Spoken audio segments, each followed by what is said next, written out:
देव को हटाना तो जरूरी ही है शांतनु, पर क्या माँ? पर राज पुरोहिती पाने के लिए तुम्हें एक काम और करना होगा।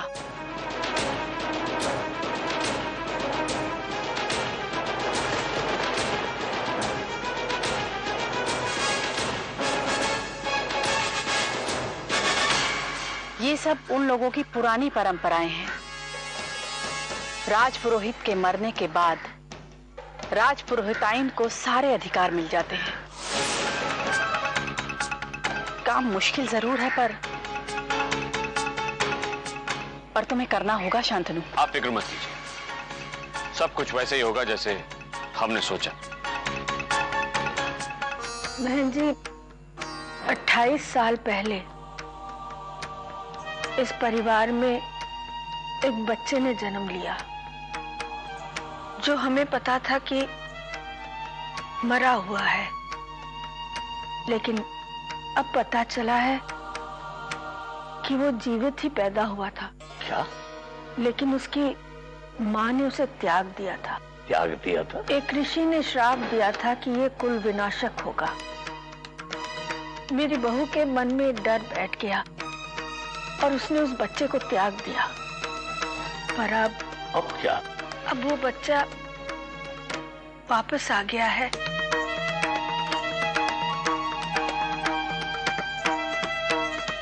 ये रहा मेरा पोता शांतनु। अब तक ये कहा था? जिस औरत को मेरी बहू ने इस बच्चे को सौंपा था उन्होंने ही इसका लालन पालन किया। अब आप क्या चाहते हैं? बहन जी, मैं चाहती हूँ कि मेरे पोते को हमारे कुल में शामिल किया जाए। नहीं, एक कुलनाशक को मैं कुल में सम्मिलित होने की अनुमति किस प्रकार दे सकता हूँ?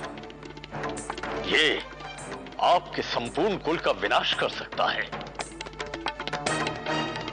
इसे आपके परिवार के साथ नहीं रहना चाहिए। पर जो हमारे परिवार का हिस्सा है वो हमारे साथ क्यों नहीं रह सकता? इसलिए कि वो कुलनाशक है। तुलसीदास भी कुल विनाशक थे। उनके जन्म पे भी बहुत सारे अपशकुन हुए थे। उनके परिवार ने भी उनको त्याग दिया था। पर एक वक्त के बाद पूरे देश ने उनको सम्मान दिया। जिस कुल के लिए वो विनाशक थे उसी कुल के लिए वो दीपक भी साबित हुए। शांतनु को पुरोहित परिवार का हिस्सा बनाने के लिए एक अनुष्ठान करना होगा। इसके बाद वो विधिवत तुम्हारे परिवार का हिस्सा बन जाएगा।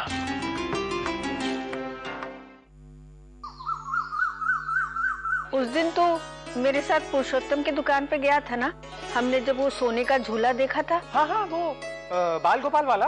हाँ, शायद 2-2.5 लाख का होगा। विवेक से पैसे ले और जाके ले आ। मुझे कल के अनुष्ठान में वही दान करना है। जी, अभी लेके आए। लाइए पैसे। ये ले बिरजू। ये क्या कर रहे हैं आप? इतनी बड़ी रकम एक नौकर के हाथ में दे रहे हैं?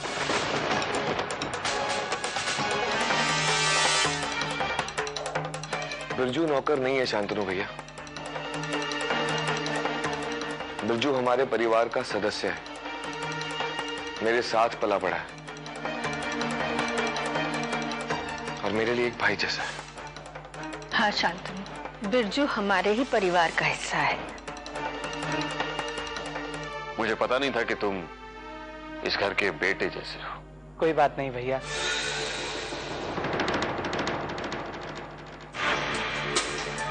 एक नौकर को बेटा मान के रखा है और मुझे इसी के सामने बेइज्जत कर रहे हैं। अपनी हर गलती की कीमत चुकानी पड़ेगी। बहुत जल्द सब कुछ छीन लूंगा मैं इन सब से, सब कुछ।